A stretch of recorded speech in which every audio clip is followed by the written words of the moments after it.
इस भयानक जंग के बीच खौफनाक साजिश की सच्चाई लेकर हाजिर हूं मैं प्रशांत चुरहे। ईरान के नए सुप्रीम लीडर मुस्तफा खामनेई की एक धमकी से पूरी दुनिया के लिए अब यह महंगाई बम साबित हो रही है। मुस्तफा खामनेई ने साफ कह दिया कि जब तक अमेरिका और इजराइल की बमबारी नहीं रुकती तब तक हॉर्मुज स्ट्रेट से तेल की एक बूंद भी नहीं गुजरने देंगे। इधर मुस्तफा ने हॉर्मुज स्ट्रेट को आधिकारिक तौर पर नो गो जोन घोषित कर दिया है, यानी यहां से जाने की परमिशन नहीं। तो ईरान की इस धमकी और उसके इस एक्शन का असर है कि कच्चे तेल की कीमत अब बेहिसाब बढ़ रही है।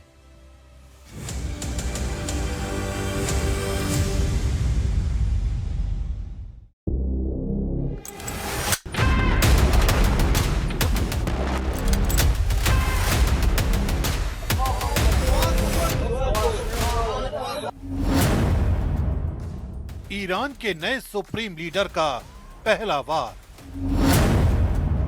जंग में मुस्तफा का plan global lockdown, Hormuz strait पर कयामत का पहरा। पश्चिम एशिया में चल रही जंग अब वहां से निकलकर ग्लोबल बन चुकी है। ऐसा इसलिए क्योंकि इस युद्ध का असर अन्य देशों की इकोनॉमी पर साफ पड़ रहा है। कच्चे तेल के दाम बढ़ने से कई देशों को महंगा तेल खरीदना पड़ रहा है। वहीं ईरान के नए सुप्रीम लीडर की एक धमकी से ये पोजीशन और भयावह होने वाली है, या यूं कहें कि कई देशों पर तेल संकट गहराने वाला है। दरअसल ईरान के नए सुप्रीम लीडर मुस्तफा खामनेई ने अपनी पहली और सबसे भयानक धमकी दे दी है। मुस्तफा खामनेई ने लाउड एंड क्लियर कहा है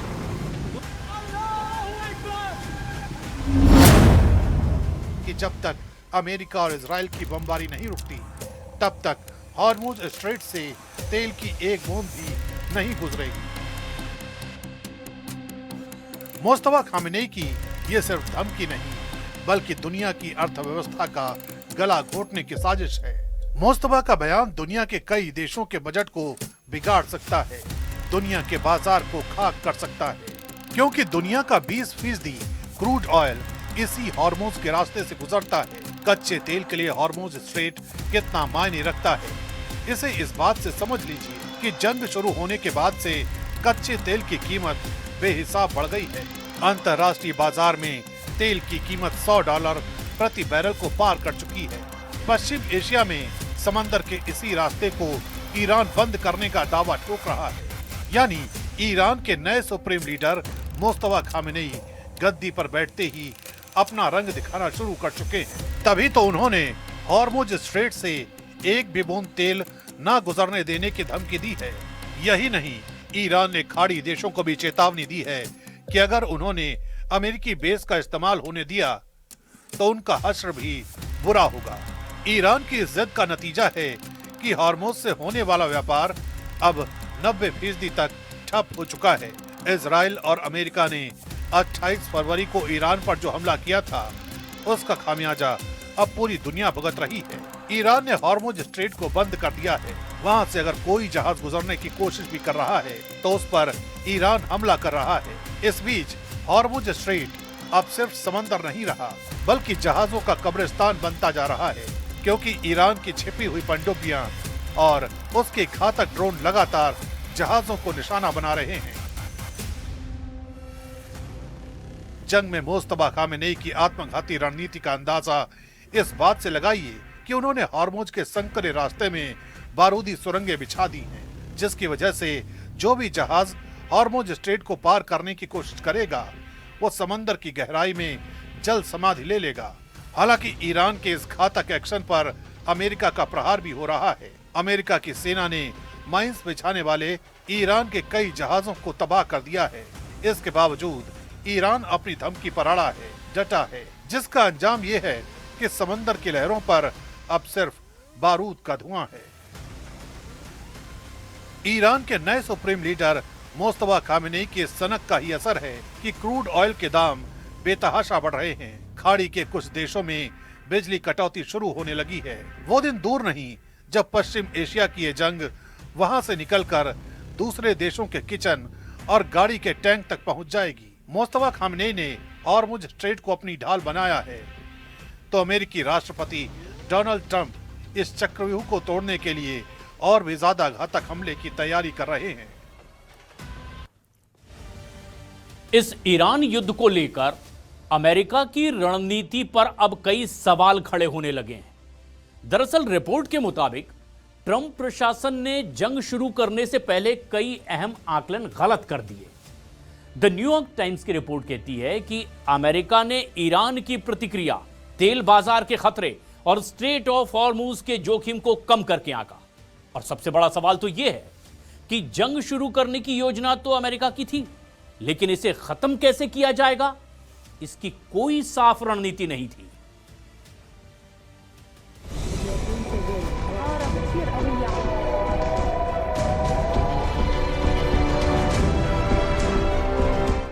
क्या ईरान पर हमला अमेरिका की भूल बन गया है? क्या ईरान के खिलाफ इजराइल अमेरिका की जंग नासूर बन जाएगी?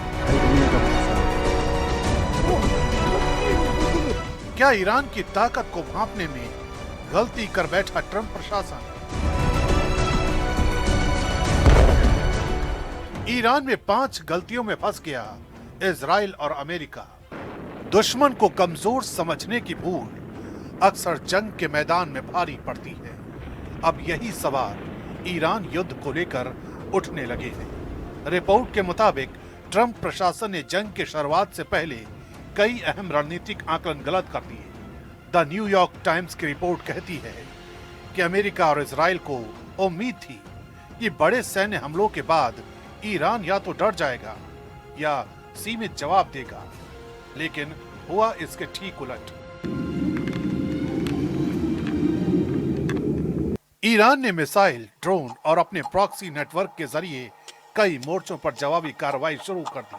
अब सवाल ये उठ रहा है कि कहीं ये युद्ध अमेरिका के लिए लंबी रणनीतिक चुनौती तो नहीं बन गया है, क्योंकि तेल बाजार को लेकर भी अमेरिकी आकलन गलत साबित होता दिख रहा है। रिपोर्ट के मुताबिक ट्रंप प्रशासन और उनके सलाहकारों को लगा था कि युद्ध का असर ऊर्जा बाजार पर सीमित और अस्थायी रहेगा, लेकिन जैसे जैसे जंग आगे बढ़ रही है, वैश्विक तेल बाजार में उथल-पुथल शुरू हो गई है। पश्चिम एशिया दुनिया की ऊर्जा आपूर्ति का अहम केंद्र है और ऐसे में युद्ध का सीधा असर कीमतों पर पड़ता है। माना जाता है कि अगर खाड़ी क्षेत्र में तनाव और बढ़ता है, खासकर स्ट्रेट ऑफ हॉर्मुज के आसपास, तो वैश्विक सप्लाई चेन पर बड़ा दबाव पड़ सकता है। यही वजह है कि अब सवाल ये उठने लगा है कि कहीं ये युद्ध सिर्फ सैन्य नहीं बल्कि वैश्विक आर्थिक संकट का कारण तो नहीं बन जाएगा।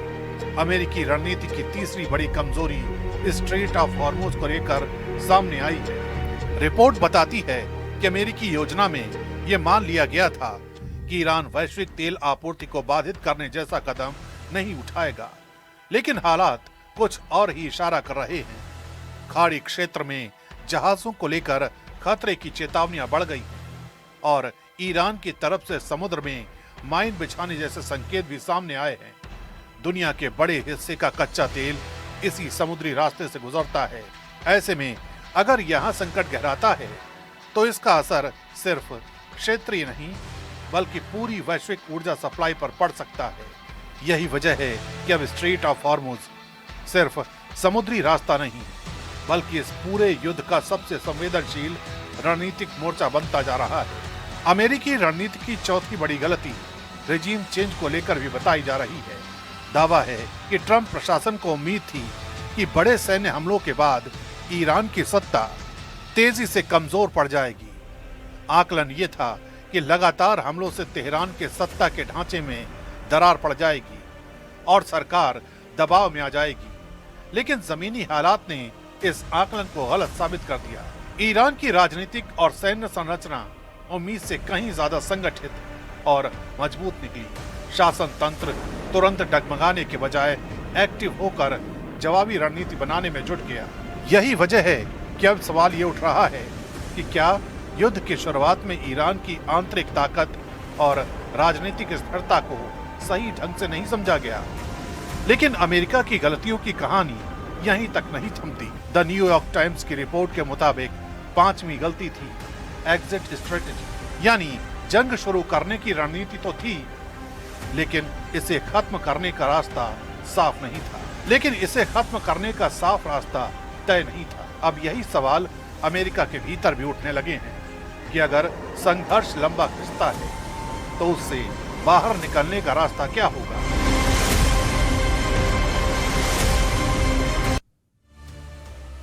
अब ये ईरान युद्ध अमेरिका और इजराइल पर बहुत भारी पड़ने लगा है, क्योंकि अमेरिका की खुफिया एजेंसी CIA और DIA ने दावा किया कि ईरान में भारी तबाही मचाने के बावजूद ईरान पर भरपूर संख्या में मिसाइलों का जखीरा अभी भी बचा हुआ है।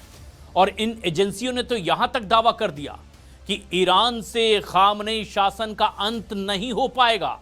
ऐसे में अब बड़ा सवाल यह उठता है कि ट्रंप आखिर यह दावा कैसे कर रहे हैं कि ईरान सरेंडर करने वाला है, जबकि उधर दूसरी तरफ ईरान दावा यह कर रहा है कि जब तक अमेरिका और इजराइल को खदेड़ नहीं देंगे तब तक एक लंबी जंग लड़ते रहेंगे।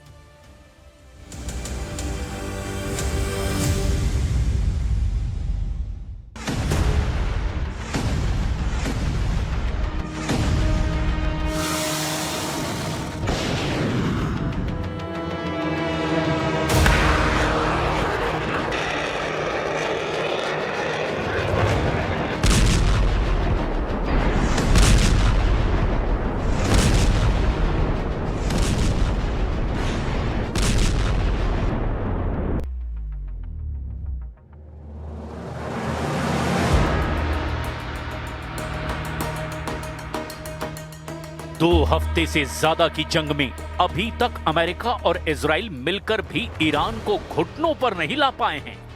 आप अमेरिका के राष्ट्रपति ट्रंप और प्रधानमंत्री नेतन्याहू के खौफ का इसी से अंदाजा लगा सकते हैं कि अमेरिका के राष्ट्रपति ट्रंप ने अभी से ही ईरान पर जीत का ऐलान कर दिया है, जबकि अभी तक ईरान के पास मौजूद 11 परमाणु बम बनाने लायक 460 किलो संवर्धित यूरेनियम अभी तक अमेरिका और इजराइल हासिल नहीं कर पाए हैं। इसके अलावा अभी तक ईरान से खामनेई शासन का अंत भी नहीं हुआ है। अभी तक ईरान के बैलिस्टिक मिसाइलों और फैक्ट्रियों का सफाया नहीं हो पाया है। लेकिन उसके बावजूद अमेरिका ईरान पर अपनी जीत का ऐलान कर रहा है। हैरानी की बात तो यह है कि राष्ट्रपति ट्रंप के ठीक उलट इजरायली प्रधानमंत्री नेतन्याहू ईरान पर जीत का दावा या ऐलान नहीं कर रहे हैं, बल्कि नेतन्याहू ने सीधे धमकी दी है कि हम हर हाल में ईरान के सुप्रीम लीडर मुस्तफा खामनेई को मार देंगे। नेतन्याहू ने तो यहां तक कह दिया कि हम अभी लंबी जंग करेंगे। ऐसे में अगर ट्रंप दावा कर रहे हैं कि ईरान बिना शर्त सरेंडर करने वाला है, तो ये दावा वाकई हैरान कर देने वाला है। ईरान के राष्ट्रपति मसूद पजेश्कियन ने अमेरिका से दो टूक कह दिया है कि जो लोग ईरान के सरेंडर का सपना देख रहे हैं वो इस सपने को अपनी कब्र तक ले जाएंगे। यानी हालात तेजी से बदलते जा रहे हैं। और हम शुरुआत करते हैं कि कैसे 2 हफ्ते से ज्यादा की जंग में अभी तक ईरान कैसे टिका हुआ है और तेल अवीव को कैसे भारी कीमत चुकानी पड़ रही है। मुस्तफा खामनेई को मार देंगे, मिशन पर नेतन्याहू।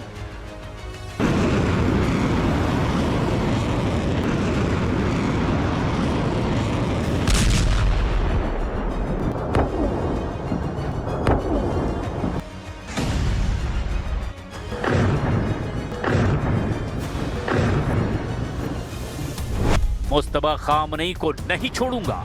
नेतन्याहू की इस धमकी से साबित हो गया कि अभी ईरान युद्ध लंबा चलेगा। चाहे ट्रंप दावा ये करें कि ईरान युद्ध हार चुका है, इसके पीछे की सबसे बड़ी वजह है ईरान के नए सुप्रीम लीडर मुस्तफा खामनेई, जो लगातार अमेरिका और इजराइल से बदला लेने की धमकियां न सिर्फ दे रहे हैं बल्कि ऐसा करते भी दिखाई दे रहे हैं। इस वक्त ईरान के राष्ट्रपति मसूद पजेश्कियन, NSA अली लारिजानी, विदेश मंत्री अब्बास अरागची समेत IRGC के सभी बचे हुए टॉप कमांडर अमेरिका और इजराइल से अब आर पार की जंग करने पर आमादा हैं। अमेरिका और इजराइल ने अब तक ईरान में 6000 से ज्यादा ठिकानों पर एयर स्ट्राइक की है। युद्ध के पहले 12 घंटे में ही लगभग 900 हमले किए गए थे। अमेरिका के ऑपरेशन एपिक फ्यूरी और इजराइल के रोरिंग लायन से ईरान लगभग तबाह हो चुका है। ईरान की 60% से ज्यादा मिसाइल दागने की क्षमता नष्ट हो चुकी है। इजराइल का दावा है कि उसने ईरान के 17 में से 10 वायुसेना अड्डों को भारी नुकसान पहुंचाया है और 300 से ज्यादा मिसाइल लॉन्चरों को बेकार कर दिया है। यहां तक कि ट्रंप ईरान के 50 से ज्यादा नौसैनिक जहाज और कई ड्रोन फैक्ट्रियों को तबाह करने का दावा कर चुके हैं। लेकिन इतना भीषण नुकसान झेलने के बावजूद ईरान जमकर पलटवार कर रहा है और यही वजह है कि ट्रंप के ठीक उलट नेतन्याहू ईरान की पूरी लीडरशिप को खत्म कर देना चाहते हैं, जिसमें अब सबसे पहला नंबर मुस्तफा खामनेई का है।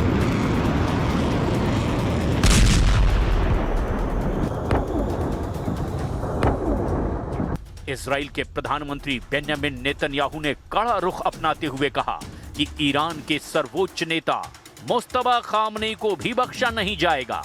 नेतन्याहू ने दो टूक कह दिया कि किसी भी आतंकी संगठन के नेता को नहीं छोड़ेंगे।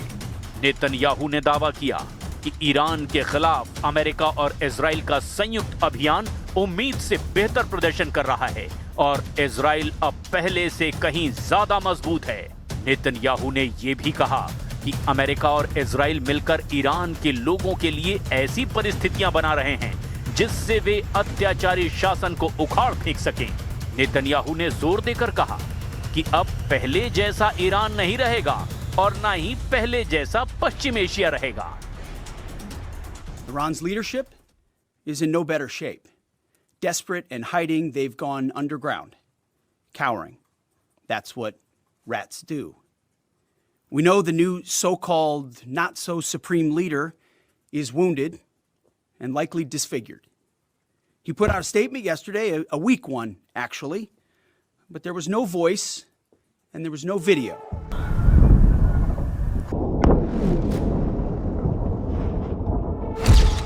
ट्रंप बोले सरेंडर करो, ईरान बोला कब्र तैयार है। राष्ट्रपति ट्रंप के बदलते बयान और बौखलाहट साफ साबित कर रहे हैं कि ईरान युद्ध में अमेरिका बुरी तरह से फंस चुका है। उसको जरा भी अंदाजा नहीं था कि ईरान इतना जबरदस्त पलटवार करेगा। हालांकि ईरान के सुप्रीम लीडर मुस्तफा खामनेई का अभी तक वीडियो सामने नहीं आया है, लेकिन मुस्तफा के नाम से जो संदेश आ रहे हैं उससे साबित हो रहा है कि वो युद्ध में पूरी तरह से उतर चुके हैं। हालांकि कुछ रिपोर्ट में दावा किया गया कि मुस्तफा खामनेई बुरी तरह से घायल हैं और आईसीयू में भर्ती हैं, लेकिन इसके बावजूद ईरान के ड्रोन हमलों ने Saudi Arab, UAE, Bahrain, Iraq, Oman, Qatar, Kuwait और जॉर्डन समेत अमेरिका के 27 में से 17 अड्डों पर भीषण हमले किए हैं।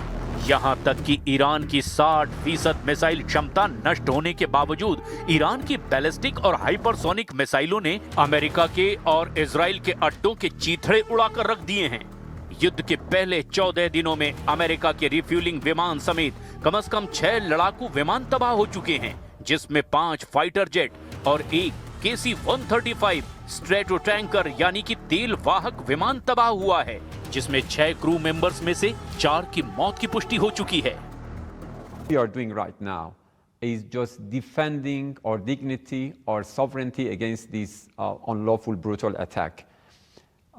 I think those who are used to just call both sides on an equal footing and do not distinguish between the victim and the aggressors should really take a responsible position. They have to call a spade a spade. They have to address. अब तक के आंकड़ों के मुताबिक Iran 1000 से ज्यादा ballistic मिसाइलें दाग चुका है। शुरुआत में ईरान के पास करीब 2500 से 3000 मिसाइलों का भंडार था। ईरान ने अब तक 3000 से ज्यादा ड्रोन हमले किए।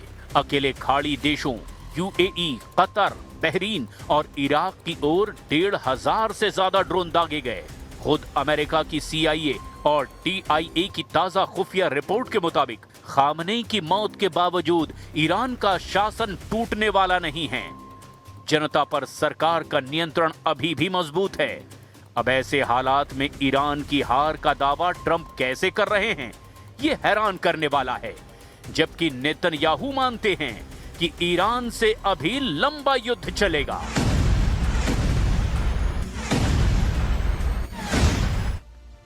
जंग में ये आग अब और ज्यादा भड़कती जा रही, लेकिन इस बीच अमेरिका और इजराइल को डराने के लिए ईरान के विदेश मंत्री ने एक बहुत बड़ी बात कह दी है।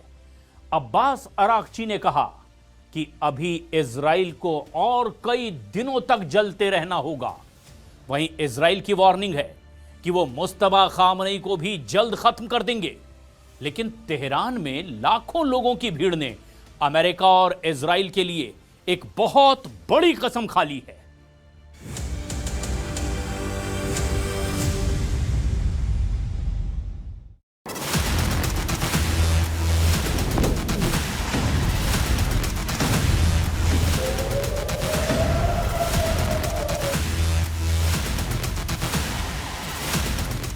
तेहरान का इनकलाब स्क्वायर, यानी वो चौराहा जहां से ईरान की क्रांति को फिर से ताकत दी जा रही है। सलाम फरमांदे। इजराइल और अमेरिका में मारे गए ईरान के बड़े बड़े कमांडरों से लेकर ईरान में बच्चों तक का जनाजा निकल रहा है। पूरा ईरान यहां उमड़ पड़ा है। उन कमांडरों को आखिरी सलाम। मौत के बाद उन कमांडरों से वादा कर रहा है पूरा ईरान, इजराइल और अमेरिका को नहीं बख्शेंगे, बदला लेकर रहेंगे।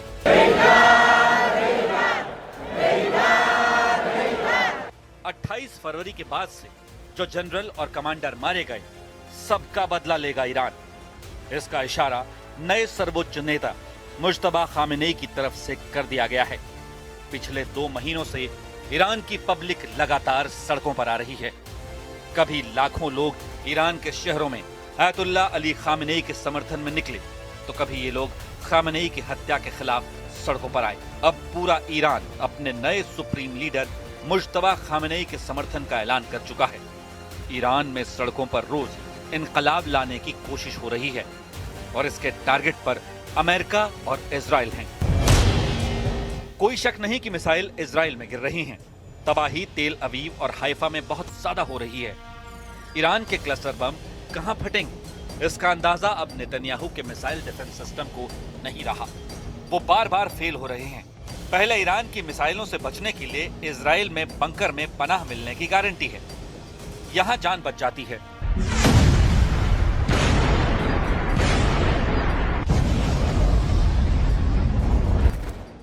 लेकिन नई मिसाइलों के हमले में वो गारंटी भी खत्म हो चुकी है। जमीन पर तबाही और बंकर में मौत का खौफ। इस युद्ध में ईरान के तेवर कमजोर नहीं पड़ रहे। ईरान के विदेश मंत्री अब्बास अरागची ने अमेरिका और इजराइल को बहुत बड़ी धमकी दी है, डराने की कोशिश की है। अब्बास अरागची ने कहा है, नेतन्याहू नहीं चाहते कि दुनिया को पता चले कि ईरान कैसे इजराइल पर पलटवार करके उसे सजा दे रहा है। अरागची का दावा है कि उनकी रिपोर्ट बताती है कि इजराइल में ईरान की मिसाइलों से बड़ी तबाही मची है। इजराइल की लीडरशिप पैनिक कर चुकी है। इजराइल का एयर डिफेंस सिस्टम फेल हो चुका है। सबसे अहम बात, अरागची ने कहा है कि अभी तो ईरान ने सिर्फ शुरुआत की है। Well, actually, this is a war imposed on us, and what we are doing is only defending ourselves. We are facing an act of aggression which is absolutely illegal, and what we are doing is the act of self-defense which is legal and legitimate. Israel Iran पर हमला करता है, Iran पलटवार करता है और फिर यही सिलसिला तेज हो जाता है। ईरान की राजधानी तेहरान का हाल देखिए। ये शहर रोज टारगेट बन रहा है, जैसे तेहरान रोज जल रहा है। तेल डिपो से लेकर स्कूलों पर हुए हमलों ने ईरान को गुस्से से भर दिया है। तेहरान के कई मोहल्ले गाजा जैसे दिखने लगे हैं, क्योंकि अमेरिका के बंकर बस्टर बम जहां गिरते हैं वहां पहचानना मुश्किल हो जाता है कि ये फिलिस्तीन है या ईरान।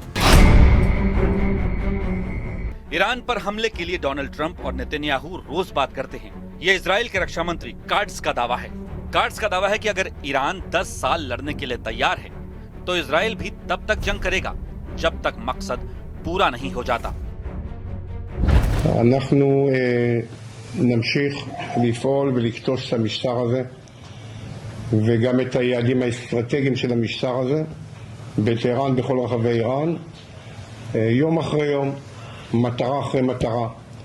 אנחנו נמשיך לעשות את זה, וגם כדי לאפשר לעם האיראני לקום ולפעול ולהעיף את המשטר הזה. בסופו של דבר זה דבר שתלוי בהם. ये ना इजराइल है, ना ये तेहरान है, ये है लेबनान। यहाँ इजराइल अपने दुश्मन नंबर 2 हिजबुल्लाह को पूरी तरह खत्म करना चाहता है। ईरान ने इजराइल के तेल अवीव पर क्लस्टर बम से हमला बोल दिया है और इस दौरान हमारे सहयोगी रिफत अब्दुल्ला ने क्लस्टर बम को जान जोखिम में डालकर अपने कैमरे में कैद किया। देखिए वो सीधी तस्वीरें। सायरन बज गई है फिर से। आज 14 दिन हो गए हैं, लेकिन उसके बावजूद भी ईरान की तरफ से लगातार अटैक किए जा रहे हैं इसराइल पर। कई जगहों पे मिसाइल जो है वो निशाने पे लगे हैं, कई इंटरसेप्ट हो रहे हैं, लेकिन लगातार अटैक्स का सिलसिला जारी है। सायरन बज गई है और अभी थोड़ी देर बाद जो है आप देख सकते हैं लोग भागना शुरू हो जाते हैं और चले जाते हैं वो शेल्टर में, बॉम्ब शेल्टर में। ये देख सकते हैं आप लोग अंदर जा रहे हैं बॉम्ब शेल्टर्स में, ये आप देख सकते हैं। तो ये आप देख सकते हैं कि लोग आ रहे हैं शेल्टर में। ये आप देख सकते हैं कि यहाँ पे अब शेल्टर ले रहे हैं। ये देख सकते हैं कि लोग बॉम्ब शेल्टर की तरफ आ रहे हैं क्योंकि लगातार जो है अटैक्स किए जा रहे हैं, मिसाइल अटैक्स किए जा रहे हैं। और तो ये आप देख सकते हैं, ये क्लस्टर बम शायद है न्यूज़ 18 इंडिया के कैमरा में कैद हो रहा है और काफी सारे छोटे छोटे बम जो है ये यहाँ पे देखने को मिल रहे हैं। तो दूसरी तरफ से लोग शेल्टर में भाग रहे हैं, देख सकते हैं आप। और एक साथ कई बम जो है वो बन गए एक बम के। तो उसका मतलब है कि जो क्लस्टर बम की बात की जा रही है, हो सकता है ये क्लस्टर बम हो, क्योंकि क्लस्टर बम जो है वो तकरीबन 80 बमों में तब्दील हो जाता है। तो यहाँ पे लगातार मिसाइल अटैक का सिलसिला जारी है। 14 दिन बीत चुके हैं, लेकिन अभी भी यहाँ पे अटैक्स का सिलसिला नहीं रुका। और हमने देखा कि अभी आसमान में एक मिसाइल जो है वो देखा हमने, और उसके बाद आप धमाके सुन सकते हैं। बहुत तेज आवाजें आ रही हैं धमाकों की। उसका मतलब है कि जो यहाँ पे हमने छोटे छोटे वो बम देखे, शायद अलग अलग जगहों पे वो फट रहे हैं और हो सकता है कि वही क्लस्टर बम हो जिसका इस्तेमाल किया जा रहा है।